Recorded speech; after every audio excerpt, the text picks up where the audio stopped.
ഒന്നല്ല കുട്ടിയുടെ കാര്യം ആലോചിക്കണ്ടേ?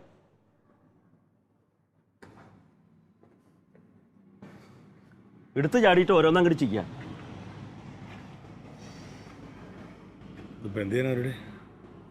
അവൾക്ക് വിവരമില്ലടാ. അവന് വിവരമുണ്ടോ? അവൻ കാണിച്ചു കൂട്ടി അവൻ അറിഞ്ഞൂടെ? ഇത് പിള്ളേളിക്കാനാ. എടാ പെണ്ണുങ്ങളുടെ ഭാവിയാണ് നോക്കണ്ടത്. അവന് തെക്കും വടക്കും നടന്നാലും ഒരു കാര്യമില്ല. അവനൊരു കുട്ടരും കാര്യം ഒന്നും ആലോചിക്കണ്ടേ? ഇവിളിപ്പോ കെട്ടുകിടക്കായിട്ട് അവിടെ വന്നു കഴിഞ്ഞാൽ ഇവനത് എഴുതരാവില്ലുള്ളൂ. നമ്മളിനി ഇത് ഇപ്പം അമ്മ ഇത്തിരി ഉറക്കെ പറഞ്ഞ അമ്മ അത് കേട്ട് ഇനിയിപ്പോൾ അതിൻ്റെ പേരിൽ അവൻ ബലം പിടിക്കും.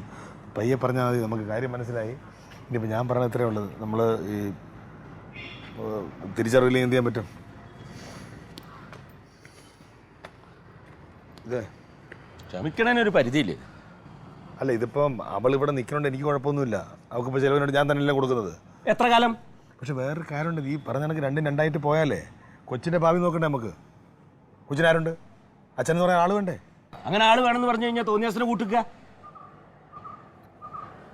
നമ്മളിത് ഞാൻ പറഞ്ഞത് ചിലപ്പം അമ്മാവൻ ചെയ്യേണ്ട ഒരു കാര്യമുണ്ട്. ഇതെങ്ങനെയും പറഞ്ഞൊന്ന് കോംപ്രമൈസ് ചെയ്യണം. അവളുടെ അടുത്ത് കാര്യം പറഞ്ഞ് മനസ്സിലാക്കണം. മോള് വളർന്നു വരെയാണ്.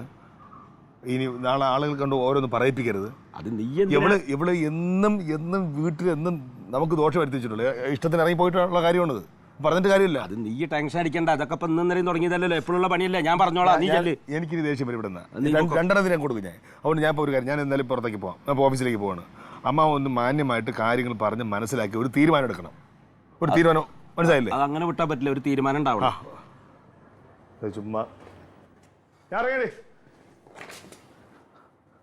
നീ പൊക്കോ, ഞാനൊരു തീരുമാനത്തിലെത്തിക്കാം. അവള് അറിയാൻ ആദ്യം എന്തെങ്കിലും എതിർത്ത് പറഞ്ഞാൽ അത് പറഞ്ഞൊന്ന് നയപ്പെടുത്തി ഒരു രാവിലെ ഇറങ്ങിപ്പോകുന്ന ഇതേ കണ്ടാണ് ഇറങ്ങിപ്പോ. ഇങ്ങനെ വിട്ടാൽ പറ്റില്ല.